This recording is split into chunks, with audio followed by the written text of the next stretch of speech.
Հարգելի գործընկերներ,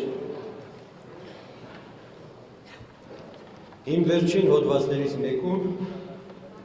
ես նշել էի, որ Հայաստանի բոլոր չարիքների,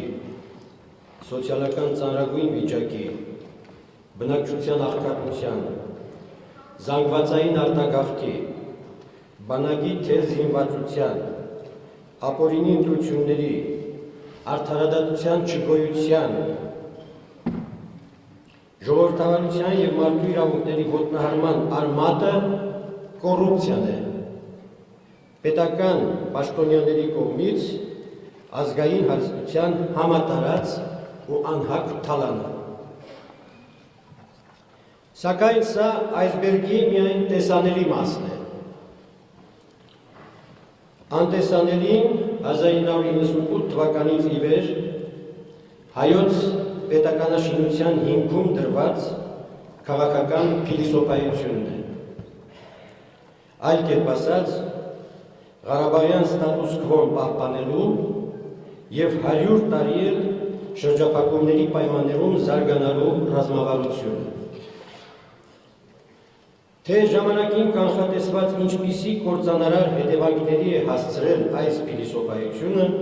կարծում եմ ավելորդ է պարզաբանել։ Փաստն այն է, որ ժողովրդագրական, տնտեսական և ռազմական առումներով 1998 թվականին մենք ունեինք մի երկիր, իսկ այսօր ապրում ենք բոլորովին մի այլ, գրեթե անճանաչելի երկրում։ Դա նշանակում է, որ այն կարևորագույն խնդիրը, որ շատ ավելի ուժեղ վիճակում կարող էինք լուծել 18 տարի առաջ, այժմ հարկադրված ենք լուծել անհամեմատ թուլացած վիճակում։ Ես շատ մեղմ եմ արտահայտվում։ Իսկ մի քիչ էլ հապաղելու պարագայում անխուսափելիորեն կհայտնվենք սրանից վատթար դրության մեջ, կրկնելով 1920 թվականի արկածախնդրությունը, երբ ձգտելով առավելագույն տարածքային ընդարձակման, կորցրինք Հայաստանի Հանրապետության ունեցած տարածքի մոտավորապես կեսը։ Թվում էր, թե 2008 թվականի տնտեսական ճգնաժամի դեռևս չհաղթահարված հետևանքները, արտագաղթի ահագնացող տեմպերը, վտանգավոր չափերի հասած պետական պարտքը, դրա հետ կապված դեֆոլտի սպառնալիքը և մանավանդ ապրիլյան պատերազմի առաջացրած ցնցումը սթափեցնող ազդեցություն կունենան Հայաստանի իշխանությունների վրա, նրանց ստիպելով արմատապես վերանայել Ղարաբաղի հարցում իրենց որդեգրած ապակառուցողական, աղետաբեր քաղաքականությունը և նշված մարտահրավերները դիմագրավելու բոլորովին այլ ռազմավարություն մշակել։ Սակայն, դատելով վարչախմբի արձագանքից, կարծես թե այս հարցում էլ մեզ հիասթափություն է սպասում, քանի որ ակնկալված ռացիոնալ քայլերի փոխարեն նա հրապարակ է նետել մի նոր անհեթեթ գաղափարախոսություն, որը կրկին մեզ դեպի փակուղի է առաջնորդում, դրանից բխող բոլոր բացասական հետևանքներով, եթե ոչ կործանարար հետևանքներով։ Խոսքը վերաբերում է ազգ-բանակ ձևավորելու մտահղացման, որը ցավալիորեն տեղ է գտել անգամ նոր կառավարության ծրագրով։ Մի կողմ դնելով հարցի բարոյական կողմը, որը վերաբերում է որպես ազգ-բանակի կառուցման առաջին քայլը դիտվող նոր հարկատեսակի կիրառմանը, ես կանդրադառնամ միայն այդ հասկացության քաղաքական բովանդակությանը։ Դրա համար, սակայն, նախ և առաջ անհրաժեշտ է պարզել, թե իրականում ինչ է թաքնված տվյալ հասկացության տակ։ Ամազոնուհիներին չհաշված, պատմությանը հայտնի է ազգ-բանակի ստեղծման 3 հաջողված դեպք։ Առաջին երկուսը միջնադարյան Մոնղոլիայում և Շվեյցարիայում, իսկ երրորդը ժամանակակից Իսրայելում։ Նկատի առնելով անշուշտ, որ միջնադարի պարագայում ազգ բառը օգտագործվում է պայմանականորեն։ Երևույթի մասին տարրական պատկերացում կազմելու համար կարծում եմ արժե թեկուզ համառոտակի անդրադառնալ նշված դեպքերից յուրաքանչյուրին։ 13-րդ դարի սկզբին Չինգիզ խանը զենքի ուժով միավորելով միմյանց դեմ դարերով մարտնչած մոնղոլական տասնյակ ցեղերի միջցեղային հարաբերությունների ավանդական համակարգը փոխարինեց բանակային ուր կառուցվածքով։ Այսինքն սա ցեղերի միավորման մի ռազմավարություն էր բանակի միջոցով։ Բոլոր տղամարդիկ զորակոչվեցին բանակ, հերթագայությամբ ծառայելով տասնյակներից, հարյուրյակներից, հազարյակներից ու 10 հազարյակներից թումաններից կազմված նրանց տոնաբաժանումներում։ Դա մի կողմից արթնացրեց մոնղոլների ճակերտների մեջ ազգային ընդհանրության գիտակցությունը, մյուս կողմից հնարավորություն ընձեռեց ստեղծելու մի այնպիսի ահեղ զինական ուժ, որի շնորհիվ այդ փոքրաթիվ ժողովուրդը, այդ ժամանակ 1.5-2 միլիոն էր այդ ժողովուրդը, այդ փոքրաթիվ ժողովուրդը կարճ ժամանակի ընթացքում կերտեց աշխարհի ամենաընդարձակ ցամաքային կայսրությունը, տիրելով Խաղաղ օվկիանոսից մինչև Լեհաստան ու Անատոլիա ընկած եւ իրենից գրեթե 200 անգամ ավելի բնակչություն ունեցող տարածքի։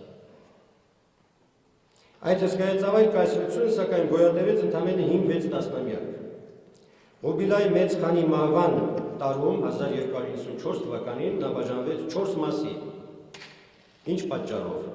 Նվաճումների դադարումից հետո մոնղոլների ռազմական էներգիայի սպառման, կայսրությունը միավորող գաղափարախոսություն ձևավորելով անկարողության և գլխավորապես մոնղոլ ժողովրդի փոքրականակության պատճառով, այսինքն զուտ դեմոգրաֆիական պատճառով։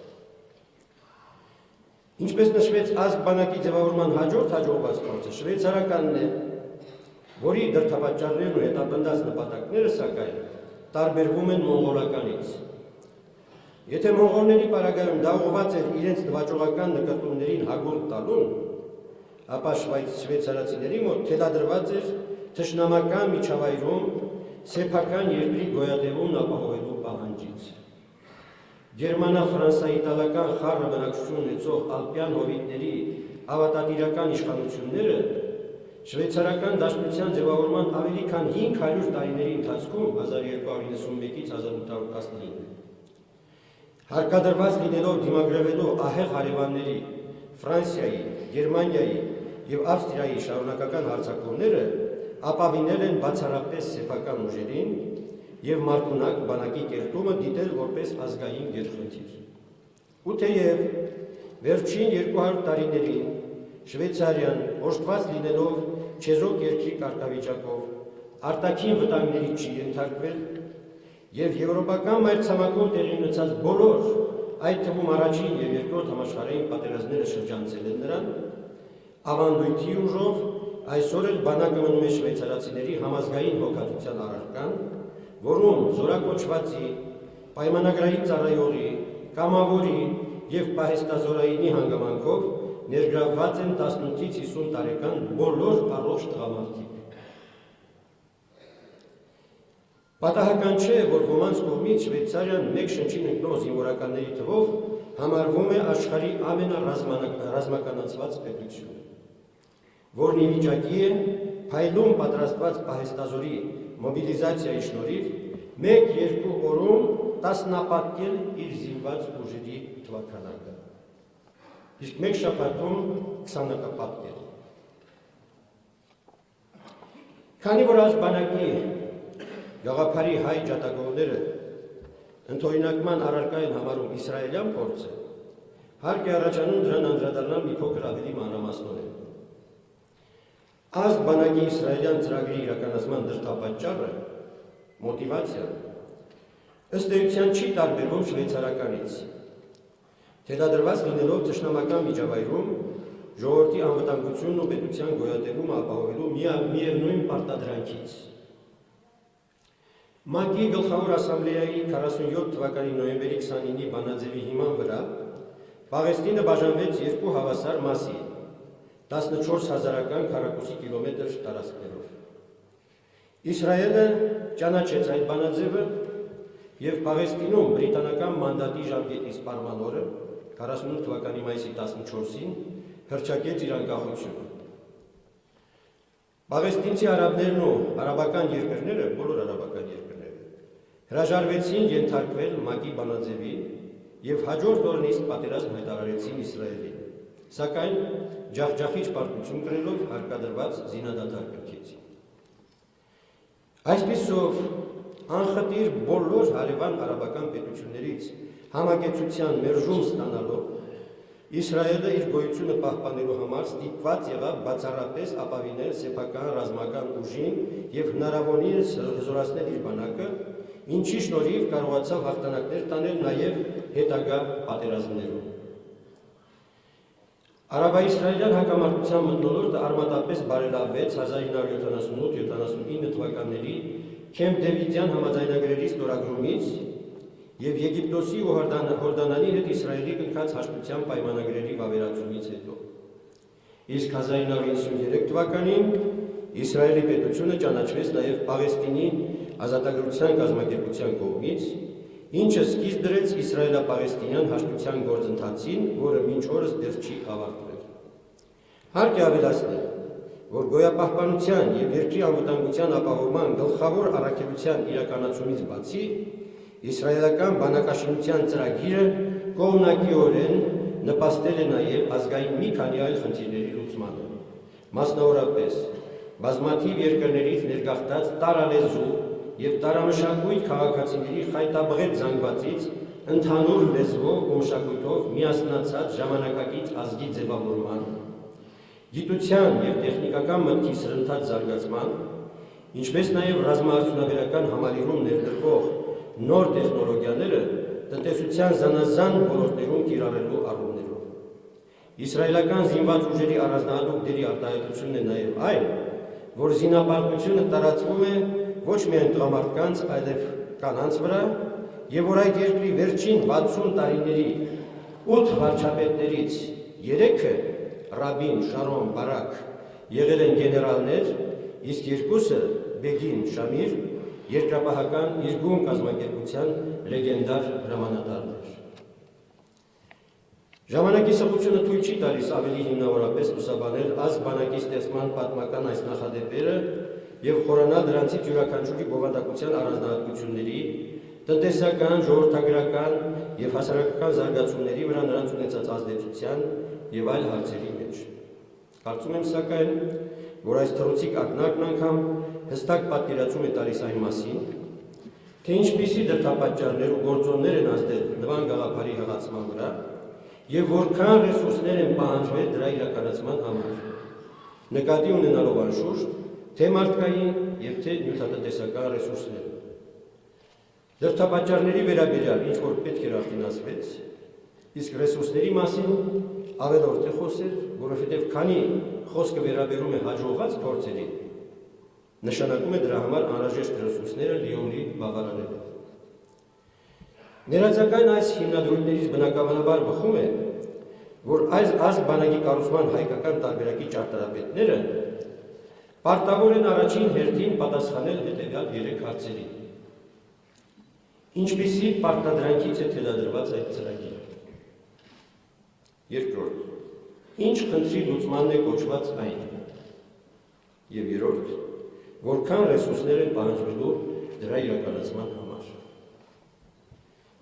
Խախտելով հարցերի հաջորդականությունը նախ անդրադառնանք ռեսուրսներին։ Ի տարբերություն որպես օրինակ բերվող Իսրայելի, որի հրյա բնակչության թվականակը անկախությունից ի վեր անշեղորեն աճել եւ 600,000-ից 1947 թվականին 600,000-ից այսօր հասել է շուրջ 7 միլիոնի, Հայաստանի բնակչությունը 1988 թվականի երկրաշարժից ու խորհրդային փակ սահմանների փլուզումից հետո անընդհատ նվազել է մի գործընթաց, որն այս պահին էլ դադարելու կամ թեկուզ դանդաղելու որևէ միտում չի դրսևորվել։ Մարդկային ռեսուրսների առումով Հայաստանի իշխանությունները եւ շատերը ընդդիմությունից Մեծ հույսեր են կապում Սփյուռքի հետ։ Ինքս սփյուռքահայ լինելով ինձ իրավունք են վերապահում ամենայն պատասխանատվությամբ հայտարարել,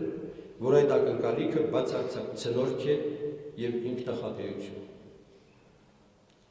Բավական է հիշեցնել, որ 1990-ականների եռամյա պատերազմին մասնակցել է ընդամենը 12 սփյուռքահայ։ Այդ թիվը ժամանակին ցավով հրապարակել է ոչ այլ ոք, քան պատերազմի բոլոր մանրամասներին տիրապետող Վազգեն Սարգսյանը։ Ինչ վերաբերում է նյութական ռեսուրսներին, ապա այստեղ էլ պատկերը նույնքան տխուր է, որքան մարդկային ռեսուրսների պարագայում։ Հայաստանի տնտեսությունը 1994-2008 թվականների որոշ վերելքից հետո սոսկալի անկում է ապրում, ընդ որում ցավոք առանց առողջացման որևէ հեռանկարի։ Ինչպես ասում են, թունելի վերջում լույս չի երևում։ Դա ամենևին չի նշանակում, թե Հայաստանում ազգային հարստություն չի ստեղծվում։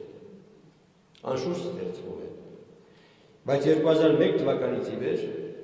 բարձրաստիճան պաշտոնյաների կողմից դրա անխնա թալանի պատճառով ծախսվում է սեփական բիզնեսների զարգացման, շքեղ ապարանքների կառուցման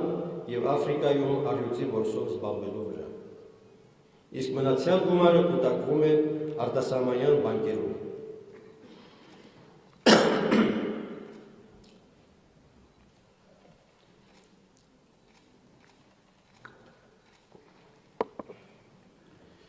Որպեսզի պատկերացնեք, թե ինչ ծավալի թալանի մասին է խոսքը, նշեմ, որ այն միանգամայն բավարար էր, սա ասում եմ առանց չափազանցության, այդ թալանվածը, այդ կողոպուտը միանգամայն բավարար էր այսօր 300,000 բնակչությամբ Ղարաբաղ եւ գերժամանակակից զինատեսակներով հագեցած բանակ ունենալու համար։ Ահա թե ինչ է թալանվել։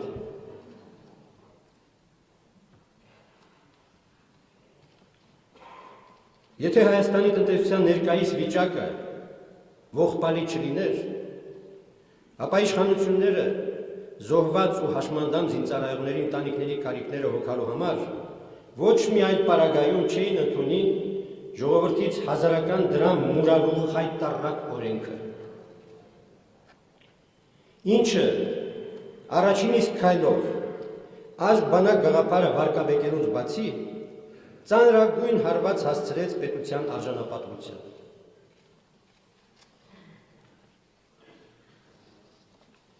Մեզ ծաղրի առարկա դարձրեց ամբողջ աշխարհի առջև։ Նյութական ռեսուրսների առումով ևս առանձնապես հույս չպետք է դնել Սփյուռքի էական աջակցության վրա։ Նախ, Սփյուռքը ինչու պիտի օգնի Հայաստանին, որի հարստությունը թալանվում է սեփական իշխանավորների կողմից։ Եվ սա բազմիցս ասվել է նրանց կողմից։ Եվ երկրորդ, երախտագիտությամբ գնահատելով հանդերձ սփյուռքահայ բարերարների եւ հասարակ ժողովրդի, մանավանդ հասարակ ժողովրդի կողմից անկախության շրջանում Հայաստանին ցուցաբերված մարդասիրական օգնությունը չպետք է մոռանալ, որ այդ օգնությունը երբեք չի գերազանցել մեր երկրի տարեկան բյուջեի 2-3%-ը։ Իսկ սա, եկեք համաձայնենք, չնչին նպաստ է մի այնպիսի ծախսատար ծրագրի իրականացման գործին, ինչպիսին ազգ բանակի կառուցումն է։ Անգամ եթե Հայաստանի ողջ տարեկան բյուջեն ամեն տարի տրամադրվեր այդ ծրագրի իրականացմանը, դա նույնպես անբավարար կլիներ այս ծրագրի իրականացման համար։ Այժմ անցնենք այն հարցին, թե ինչպիսի պարտադրանքից է թելադրված ազգ բանակի կառուցման հայկական ծրագիրը կամ թե որն է դրա հղացման դրդապատճառը։ Ինչպես տեսանք, մողոլների պարագայում դրդապատճառը այլ երկրներ նվաճելու նրանց ձգտումն էր։ Իսկ միջնադարյան Շվեյցարիայի և ժամանակակից Իսրայելի դեպքերում թշնամական միջավայրում սեփական ժողովուրդների անվտանգությունն ու պետականության գոյատևումը ապահովելու խնդիրը։ Հայ ժողովրդի նվաճողական նկարտումների մասին իհարկե ծիծաղելի է խոսել, եթե իհարկե նկատի չունենանք Բաքվում գրավելու Արևմտյան Հայաստանն ազատագրելու և ծովից ծով Հայաստան ստեղծելու ցնորամիտ անուրջները։ Ինչ վերաբերում է ազգ բանակի ստեղծման հարցում անվտանգության ու գոյատևման անհրաժեշտությունից բխող բաղադրանքի, ապա շվեյցարական փորձը պետք է լիովին զանց առնել, որովհետև միջնադարն ավարտվել է և պետությունների հարաբերություններն այսօր կարգավորվում են միջազգային իրավունքի բոլորովին այլ սկզբունքներով։ Թվում է, թե այս տեսակետից Հայաստանի խնդիրները համեմատելի են Իսրայելի խնդիրների հետ։ Իրոք համեմատելի են, սակայն լուրջ վերապահումներով։ Նշվեց արդեն, որ արաբա-իսրայելյան տևական առճակատման հիմքը միջազգային իրավունքին հակասող այն իրողությունն է, որ արաբական երկրները հրաժարվեցին ենթարկվել Պաղեստինի բաժանման վերաբերյալ ՄԱԿ-ի գլխավոր ասամբլեայի 47 թվականի նոյեմբերի 29-ին ընդունած բանաձևին և Իսրայելի անկախության հռչակման հաջորդ օրը պատերազմ հայտարարեցին վերջինիս։ Իսրայելին հետևաբար այլ բան չէր մնում, քան ապավինել սեփական ուժերին և ձեռնամուխ լինել ազգ բանակի կառուցման գործին։ Այսինքն Իսրայելը ոչ թե կամովին է հանգել այդ մտքին, այլ սկզբանե դատապարտված է եղել դիմելու նման բացառիկ քայլի։ Իդեպ, Եգիպտոսի ու Հորդանանի հետ հաշտության պայմանագրերի կնքումից և դիվանագիտական հարաբերությունների հաստատումից հետո անգամ այդ պարտադրանքը չի վերացել, քանի որ 21 արաբական և իսլամական պետություններ ՄԱԿ-ի կանոնադրության ոգուն հակառակ այդպես էլ մինչ օրս Իսրայելի Հանրապետությունը չեն ճանաչել։ Ինչը լրջագույն մտահոգության առարկա է շարունակում մնալ վերջինիս համար։ Իսկ այժմ տեսնենք, թե անգամ բավարար ռեսուրսների առկայության պարագայում ինչն է Հայաստանին ստիպում ընթանալ Իսրայելի որդեգրած ճանապարհով։ Ի տարբերություն Իսրայելի, Հայաստանը ճանաչված է ՄԱԿ-ի անդամ բոլոր պետությունների կողմից, բացառությամբ Պակիստանի։ Սահմանակից հարևաններից միայն երկուսի, Թուրքիայի ու Ադրբեջանի հետ է, որ Հայաստանը դիվանագիտական հարաբերություններ չունի։ Մյուս երկու հարևանների, Վրաստանի ու Իրանի հետ, ի սկզբանե հաստատված են ջերմ բարեկամական հարաբերություններ, որոնք փոխշահավետության և աշխարհաքաղաքական նկատառումներով ոչ միայն բնավ խաթարելի չեն, այլև խորացման ու ավելի արդյունավետ համագործակցության հեռանկար են ցուցանում։ Անկախությունից ի վեր Իսրայելը 6 լայնածավալ պատերազմներ է մղել իր 4 հարևանների՝ Եգիպտոսի, Սիրիայի, Հորդանանի ու Լիբանանի դեմ 48, 56, 67, 73, 82, 2006 թվականներ։ Չհաշված Իրաքի միջուկային կենտրոնին հասցված օդային հուժկու հարվածը 1981 թվականին։ Մինչդեռ Հայաստանը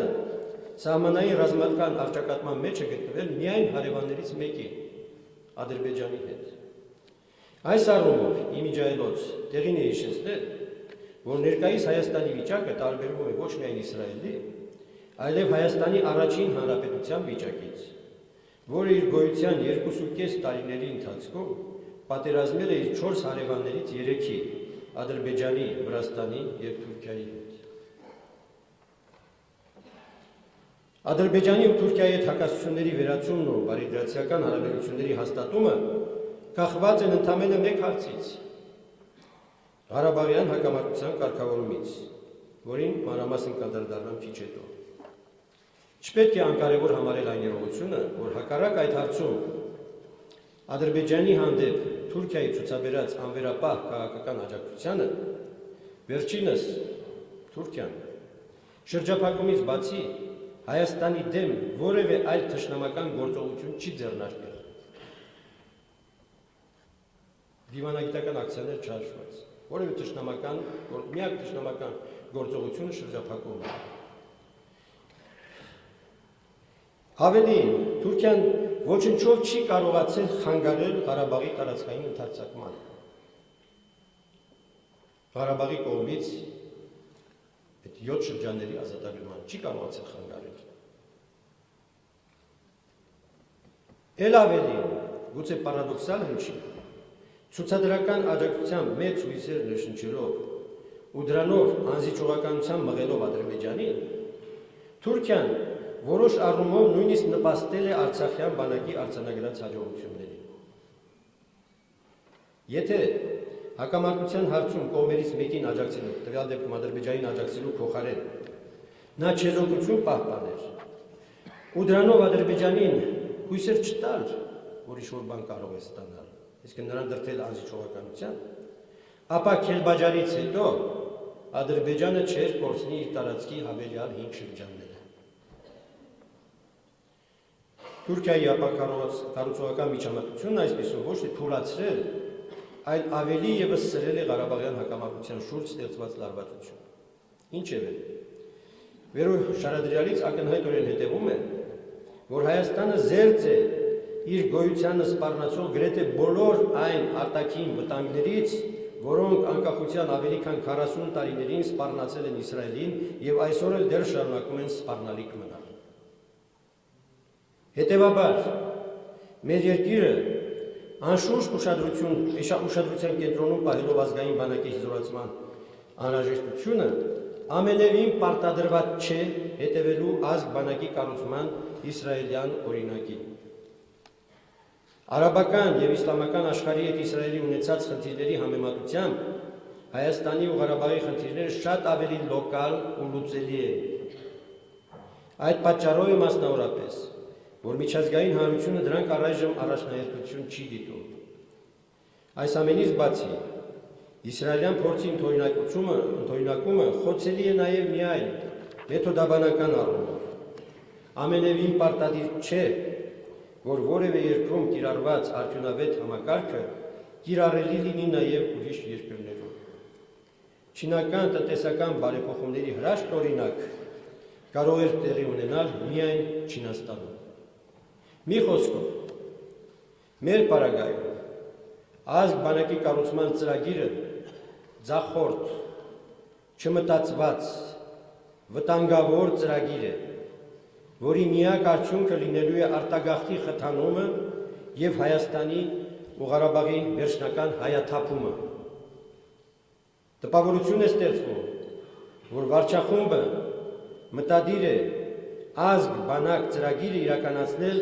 նրա բաղադրիչներից մեկի ազգի վերացման գնով։ Այսինքն, որոշ ժամանակ անց մենք գուցե հզոր բանակ ունենանք,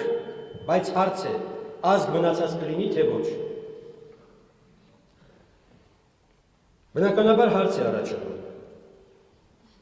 Եթե, ինչպես տեսանք, Հայաստանը իր անվտանգ գոյությունը պահպանելու համար պարտադրված չէ դիմելու ազգ բանակի ստեղծման ծայրահեղ քայլի, ապա այդ խնդիրն իր առջև դնելով ինչ նպատակ է հետապնդում մեր երկրի իշխանությունը։ Կարելի է իհարկե կարծել, եւ այդպես կարծողներ կան, որ ազգ բանակի գաղափարի առաջքաշումը իշխող կուսակցության հերթական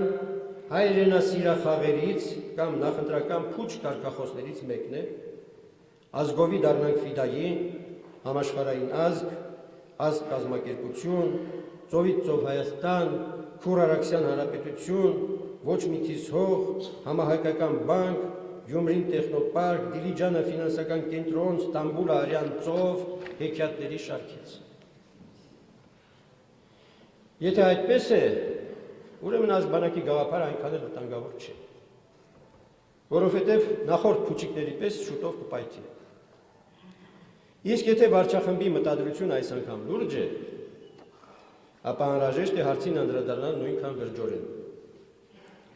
Շատ խելք պետք չէ հասկանալու համար, որ այդ գաղափարը ստատուս քվոյի պահպանման միևնույն ռազմավարությունն է մատուցված ուրիշ փաթեթավորումով։ Այսինքն մեր իշխանությանը հոգեհարազատ մարքեթինգի տրամաբանությամբ իր սնանկությունը ապացուցած, բարոյապես մաշված եւ սպառողին ձանձրացրած բրենդը փոխարինվել է մի այլ ավելի գրավիչ ու բարեհունչ բրենդով։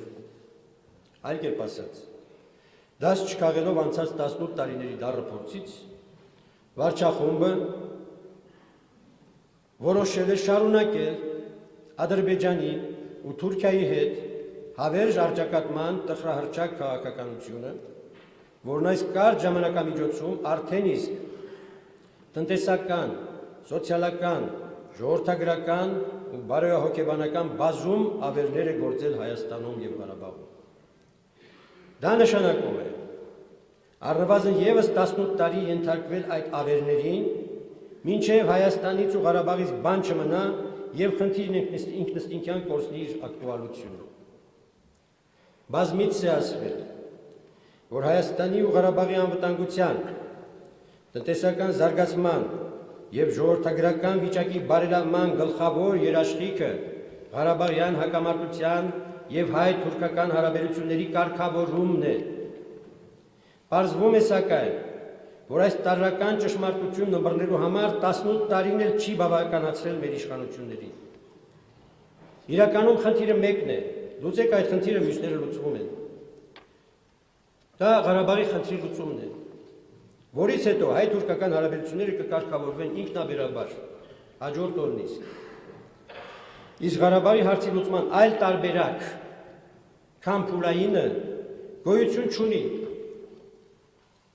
18 տարի առաջ ասում էի կա, հիմա ցույց տվեք։ Գոյություն չունի, այն ինչ որ դրված է հիմա սեղանի, նույն փուլային տարբերակը։ Այսօր բանակցությունների սեղանին ըստ էության դրված է կարգավորման փոխզիջումային նույն առաջարկը, ինչ 97 թվականին, այն է, որոշ տարածքների զիջման դիմաց Ղարաբաղին միջազգայինորեն ճանաչված միջանկյալ կարգավիճակ շնորհելու, իսկ վերջնական կարգավիճակի հարցը ապագային թողնելու տարբերակը, երաշխավորված Ղարաբաղի ադրբեջանական շփման գծում խաղաղապահ ուժերի տեղակայմամբ։ Սա է, ուրիշ բան չկա, ոչ մի հեքիաթի չհավատաք։ Վաղը կբերենք, կտեսնեք։ Ես նույնիսկ հիմքեր ունեմ կասկածելու, որ նույնիսկ 97 թվականից ցածր կարգավիճակ ունի այսօրվա լուծումը։ Արդի աշխարհում նվաճողի միջնադարյան իրավունքը ու ջունգլիների օրենքը այլևս չեն գործում։ Միջնադարում կար նվաճողի իրավունք, իսկ ով ինչ գրավեց իրենն է։ Դա ընդունված էր, ոչ մեկը դրանից չէր նեղանում։ Գալիս էր ժամանակ, դու ուժ էիր ձեռք բերում, գնում ետ էիր բերում, կամ ավելին էիր գրավում։ Սա նույնիսկ պատիվ էր համարվում։ Այդ օրենքը այլևս չկա։ Եվ հակամարտությունների կարգավորման այլ տարբերակ քան փոխզիջումը գոյություն չունի։ Բանկոտոմանյան կամ ոչ մի թիզական մտածողություն ունեցող մեր անզիջողականների կողմից շատ սիրված Իսրայելի օրինակը նույնպես դա է ապացուցում։ Քեմփ Դեվիդյան հաշտությունը կայացնելու համար Իսրայելը Եգիպտոսին վերադարձրեց շուրջ 60,000 քառակուսի կիլոմետր զբաղեցնող Սինայի թերակղզի։ Միայն հաշտվելու համար, ուրիշ ոչինչ։ Իսկ Պաղեստինի ազատագրության կազմակերպության կողմից իր պետությունը ճանաչելու դիմաց, մինչև այդ պաղեստինցիները չէին ճանաչում Իսրայելի պետությունը։ Միայն Իսրայելի պետությունը ճանաչելու դիմաց պաղեստինցի արաբներին շնորհեց ինքնավարություն Իսրայելը։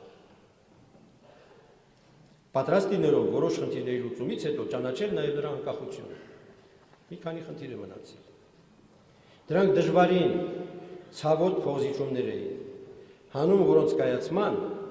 Եգիպտոսի նախագահ Անվար Սադաթը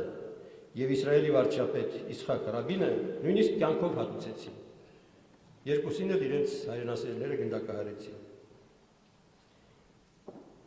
Այնպես որ եթե անհրաժեշտություն կա անպայման օրինակ վերցնելու Իսրայելից,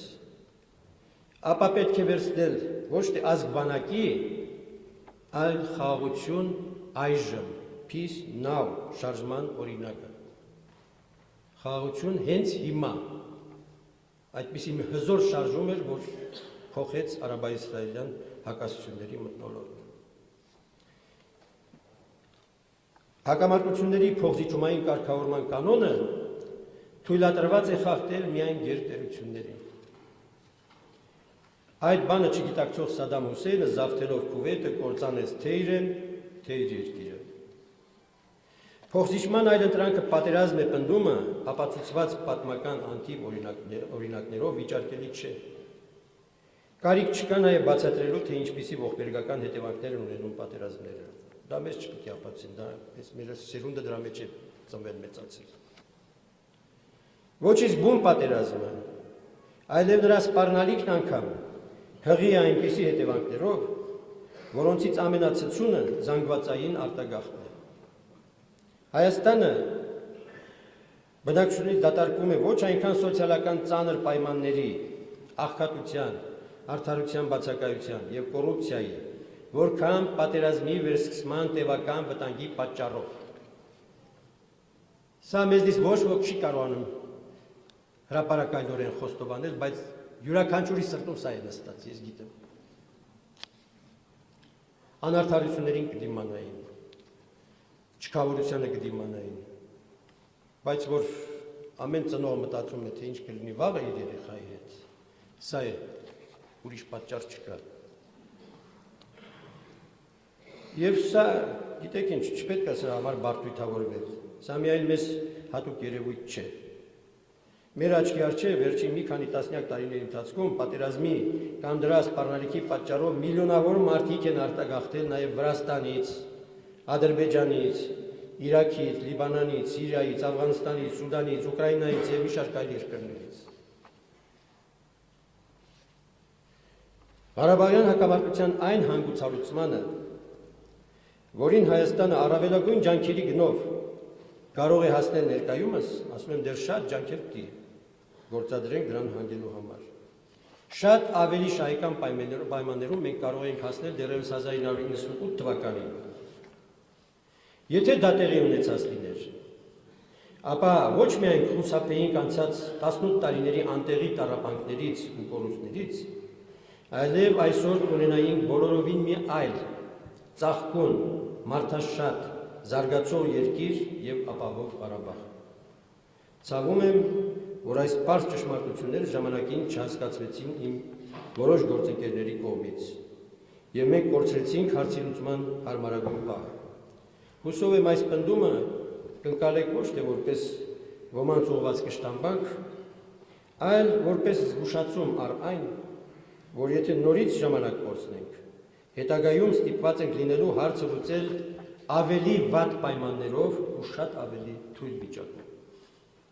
98 թվականի իշխանափոխության կործանարար հետևանքների պատճառը ամենևին պետք չէ փնտրել գործող անձանց փոփոխության մեջ։ Բացարձակապես դա ոչ նշանակություն չուներ, այլ քաղաքականության շարունակականության խաթարման մեջ։ Սա էր, որ տեղի ունեցավ 98 թվականին։ Անցյալը մի կողմ դրած, ակնհայտ է, որ այսօր մենք կրկին կանգնած ենք Ղարաբաղյան հակամարտության կարգավորման հերթական պահը բաց չթողնելու հրամայականի առջև,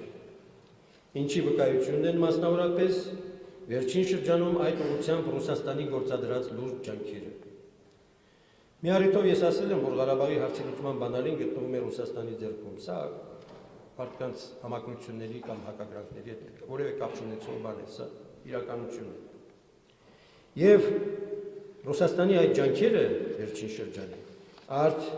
գալիս են ապացուցելու տվյալ պնդման ճշմարտացիությունը։ Ընդ որում, Արևմուտքը ևս, որի առաջնահերթությունների շարքում, ինչպես նշվեց, Ղարաբաղյան կարգավորումը տեղ չի գրավում, վստահաբար ոչ միայն գիտակցում, այլև գնահատում է Ռուսաստանի առանձնահատուկ դերակատարությունը այս հարցում։ Հայ ազգային կոնգրեսը իր նախորդի Հայոց համազգային շարժման պես Հայաստանի միակ կուսակցությունն է, որը ոչ միայն երբեք չի թաքցրել, այլև բազմիցս հրապարակավ հայտարարել է փոխզիջման և խաղաղության կողմնակցի իր դավանանքը։ Հետևաբար, ոչ միայն սկզբունքի տեսակետից, այլև իրավիճակի թելադրանքով, կոնգրեսը առաջիկա խորհրդանական ընտրություններին պետք է մասնակցի սպառազինությունների մրցավազքի դադարեցման, նոր պատերազմի վտանգի բացառման,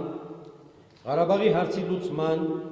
Թուրքիայի հետ հարաբերությունների կարգավորման կառուցողական ծրագրով, որը բխում է ոչ թե վերկուսակցության, այլ բացառապես Հայաստանի ու Ղարաբաղի ժողովրդի կենսական շահերից։ Այդ ծրագիրը բնականաբար հնարավոր է իրականացնել միայն ընտրություններում կոնգրեսի հաղթանակի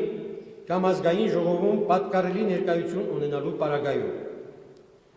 Սակայն, քանի որ ընտրությունները դեռ հեռու են, ու դրանից հետո էլ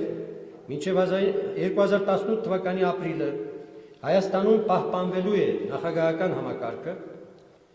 անհրաժեշտ է հաշվի նստել այն հանգամանքի հետ, որ Ղարաբաղի հարցի լուծման պատասխանատվությունը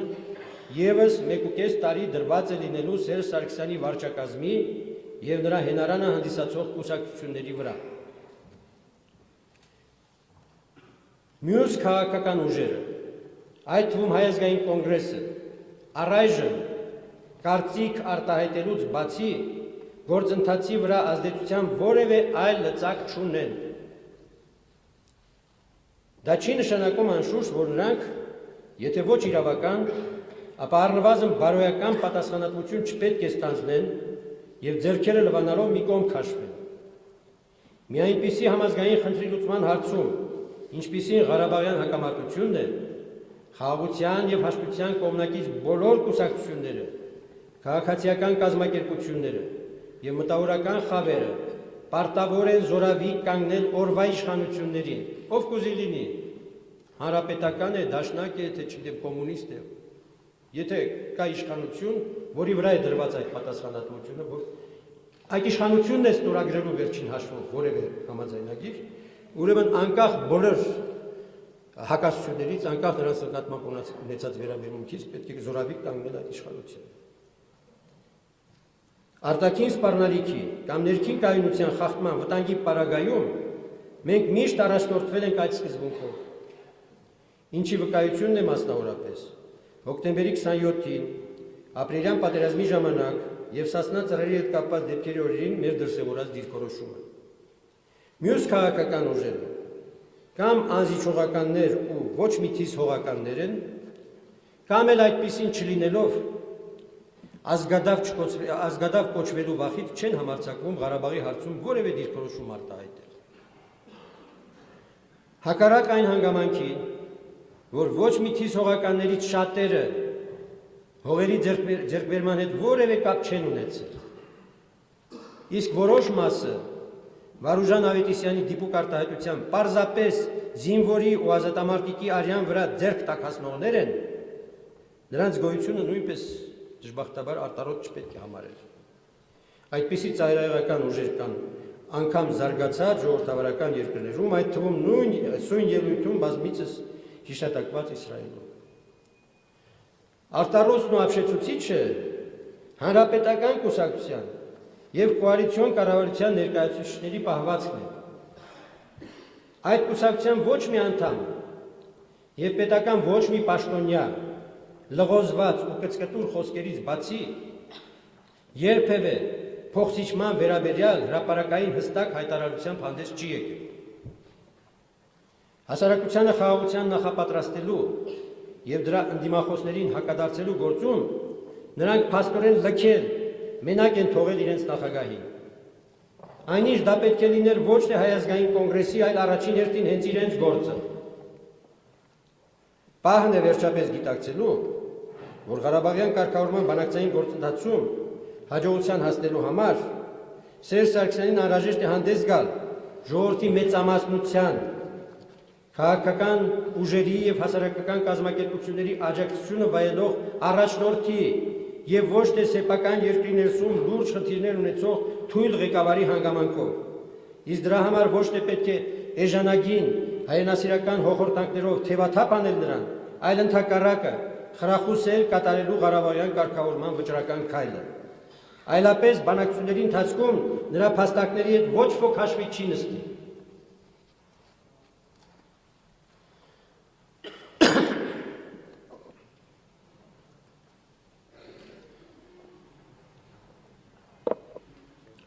Ժողովուրդները, որպես կանոն, սա գուցե ձեզ համար պարադոքսալ հնչի, երախտագիտություն են հայտնում այն առաջնորդներին, ովքեր իրենց ոչ թե հաղթական պատերազմ, նույնիսկ հաղթական պատերազմ, այլ խաղաղություն են պարգևում։ Այս իրողությունը հատուկ է ոչ միայն ժամանակակից ազգերին, այլև խորապես գիտակցվել է անգամ միջնադարում։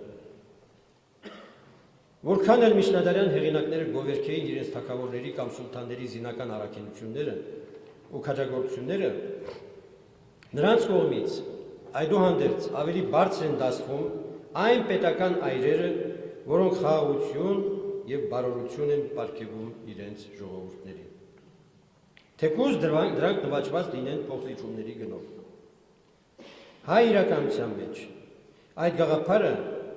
հստակորեն ձևակերպել են մանավանդ 11-13-րդ դարերի հռչակավոր մատենագիրներ Արիստակես Լաստիվերցին և Հովհաննես Երզնկացին։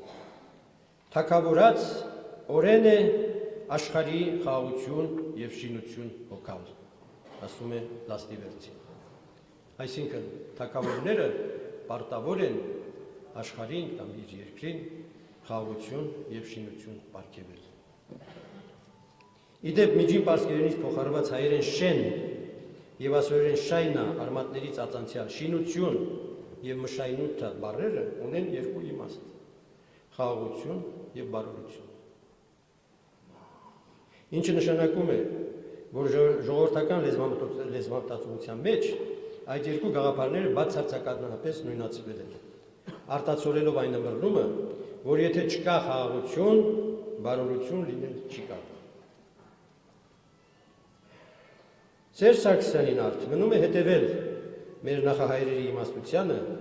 և անսալ ռացիոնալ քաղաքականության թելադրանքին, ինչը չի կարող ըստ արժանվույն չգնահատվել ժողովրդի կողմից։ Ելույթիս կապակցությամբ հնարավոր, ավելի ճիշտ, խիստ սպասելի, անխուսափելի չարախոսությունները կանխելու նպատակով հարկադրված է նաև կատարել հետևյալ երկու զգուշացումները։ Առաջին, արտաքին սպառնալիքների դիմակայման և ներքին կայունության ապահովման հարցերում իշխանություններին զորավիք կանգնելու մեր սկզբունքային դիրքորոշումը ամենևին վարչախմբի հետ համագործակցություն չի նշանակում։ Մենք եղել ենք վերջինիս ամենախիստ, սկզբունքային ու հետևողական քննադատն ու այսուհետև էլ չենք դադարելու այդպիսին լինել, կտրականապես բացառելով մաս կազմել հայ ժողովրդի գլխին անհամար աղետներ բերած հանրապետական կուսակցության ձևավորած որևէ կոալիցիայի։ Գաղափարական, քաղաքական և բարոյական սկզբունքներով մենք միմյանցից բոլորովին տարբեր հակոտնյա կուսակցություններ ենք, որոնց հարաբերությունները իշխանություն, ընդդիմություն ձևաչափից այն կողմ չեն կարող անցնել։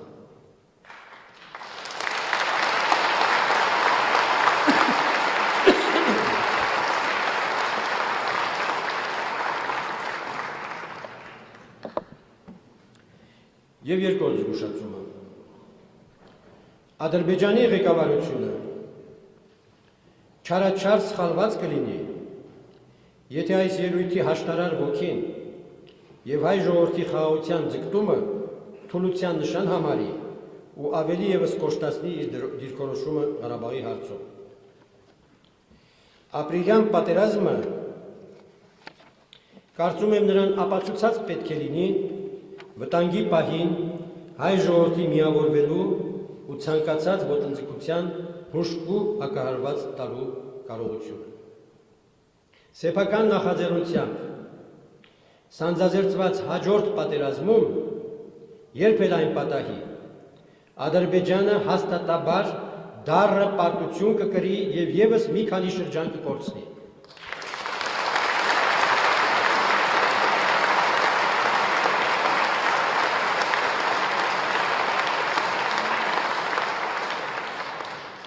Խոսքը վերաբերում հաջորդ պատերազմին, եթե փորձ արվի։ Իսկ դրանից հետո ինչ տեղի կունենա, միայն Աստծուն է հայտնի։ Ես այսքան էլ երաշխավորում եմ։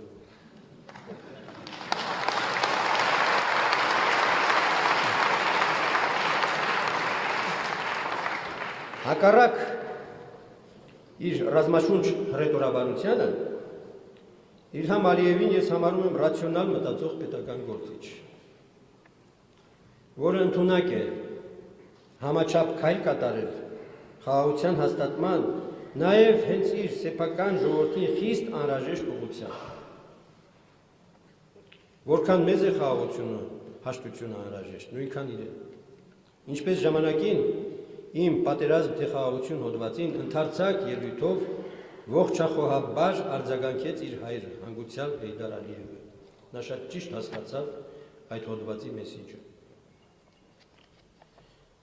Պատկերացնում եմ, թե այս ելույթից հետո ինչպիսի վայնասուն է բարձրանալու Հայաստանի քաղաքական և տեղեկատվական դաշտում։ Մեզ բախտ է վիճակվելու կրկին ականատես լինել տգիտության, կարճատեսության, պոռոտախոսության, շքեղ միտոնահանդեսի։ Մենք արժանանալու ենք բազմաթիվ, բազմազան մաշված պիտակների և արդեն որերորդ անգամ մեզ գամելու են անարգանքի սյունին։ Ի հաստատումն հայ քաղաքական մտքի օրիգինալությունը բնորոշող հետևյալ պարադոքսալ սիլոգիզմի. Ա. Զիջում ես մասը, մյուս մասը կարողանում ես պահպանել։ Բ. Ոչինչ չես զիջում, կորցնում ես ամեն ինչ։ Ց. Մասը պահողները, մասը փրկողները հռչակվում են դավաճաններ, ամեն ինչ կորցնողները կոչվում են հայրենասերներ։ Ինչու ենք ուրեմն մեր անցավ գլուխը փորձանքի տակ դնում։ Որովհետև դժբախտաբար Հայաստանում ճշմարտության երեսին ուղիղ նայող ուրիշ ուժ չկա։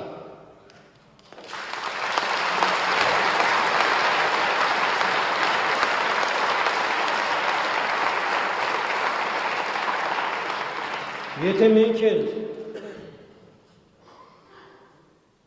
մյուս քաջերի իրականում ինչ ասեմ, ստոր վախկոտների պես լռենք, ողջախոհության ճրակը մեր երկրում վերջնականապես կմարի։ Ուստի անկախ այն բանից, թե մեզ ինչ պիտակներ կփակցնեն, ես կոնգրեսին առաջարկում եմ խիզախաբար առանց աջուձախ նայելու ընտրությունների գնալ խաղաղություն, հաշտություն, բարիդրացիություն նշանաբանով։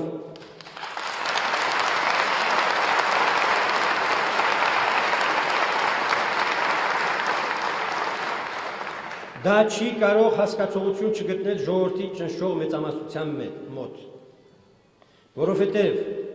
Հայաստանի ու Ղարաբաղի փրկության, ապահովության ու զարգացման այլ ճանապարհ գոյություն չունի։ Հեղինակավոր քաղաքագետների ու տնտեսագետների, այդ թվում մեր հայրենակից Տարոն Աճեմյանի կողմից Հայաստանը արդեն իսկ դասվում է ձախողված պետությունների, այսինքն Աֆղանստանի, Սոմալիի, Լիբիայի, Եմենի, Հարավային Սուդանի, Իրաքի և նմանատիպ այլ երկրների շարքի։ Խաղաղություն, հաշտություն, բարիդրացիություն նշանաբանի իրագործումը պատեհություն է ընձեռում կարճ ժամանակի ընթացքում դուրս գալու այդ դժբախտ ընկերակցությունից։ Հետևաբար, Հայաստանի ու Ղարաբաղի հանրապետությունները իրավունք չունեն բաց թողնելու այդ պատեհությունը։ Իսկ ինչ վերաբերում է Հայ ազգային կոնգրեսի տվյալ պահի մարտավարությանը, ապա իմ կարծիքով ցանկալի կլիներ, որ առաջիկա խորհրդարանական ընտրություններին մենք մասնակցեինք այս նշանաբանի կամ քաղաքական այս պլատֆորմի շուրջ ձևավորված դաշինքով։ Այդպիսի դաշինք կազմելու ցանկություն հայտնող կուսակցությունների առջև և մանավանդ քաղաքացիական կազմակերպությունների առջև մեր դռները պետք է բաց լինեն։ Ավարտելով խոսքս, Ղարաբաղյան կարգավորման հարցում կոնգրեսի դիրքորոշումը ավելի հստակեցնելու համար, չխուսափելով նաև որոշ կրկնություններից, հարկ եմ համարում շեշտել, որ այդ դիրքորոշումը հիմնված է հետևյալ առարկայական, օբյեկտիվ ելակետերի վրա։ Առաջին, առանց այդ խնդրի լուծման Հայաստանը և Ղարաբաղը զրկված են ապահովության, զարգացման ու բարգավաճման որևէ հեռանկարից։ 18 տարին քիչ ժամանակ չէր այդ բանը ըմբռնելու համար։ Երկրորդ, այլ լուծում քան այն, ինչ դրված է բանակցությունների սեղանին, գոյություն չունի ու չի լինելու։ Պահը բաց թողնելու դեպքում հաջորդ լուծումը մեզ համար ավելի վատն է լինելու։ Երրորդ, կարգավորման արդյունքում կողմերն իրենց հաղթող կամ պարտվող չպետք է զգան, այլապես երկարաժամկետ կտրվածքով նրանց հարաբերությունները հղի կլինեն հակամարտության վերականգնման մշտական վտանգով։ Չորրորդ, Հայազգային կոնգրեսը, ինչպես արդեն նշվեց, կարծիք արտահայտելուց բացի կարգավորման գործընթացի վրա ազդեցության այլ լծակ չունի։ Հինգերորդ, հարցի լուծման պատասխանատվությունը ամբողջապես ընկած է իշխող վարչախմբի և նրա հենարանը հանդիսացող քաղաքական ուժերի վրա։ Ուզում են ականջալուր լինել մեր կարծիքին, շատ լավ, չեն ուզում, մեղքը իրենց վիզը։ Վեցերորդ, եթե մեր իշխանությունն իզորու լինի հասնելու ավելի շահեկան, հաղթողական լուծման, մենք միայն կողջունենք դա և ներողություն կխնդրենք նրանցից։ Յոթերորդ, մենք հավասարապես ցավում ենք հակամարտության պատճառով ոչ միայն հայերի, այլև ադրբեջանցիների կրած անհամար տառապանքների համար և անկեղծորեն հավատում երկու ժողովուրդների խաղաղ համակեցությանն ու բարիդրացիական հարաբերությունների հաստատմանը։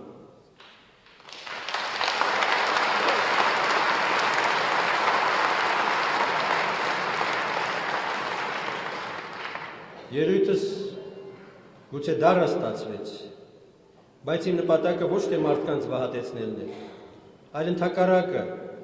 ազգին ներկայիս հեղձուկ իրավիճակից հուսադրիչ ու արժանապատիվ ելք ցույց տալը, ազգ, որի ուրախության ու հպարտության միակ առարկան այսօր Հերիկ Մխիթարյանն է։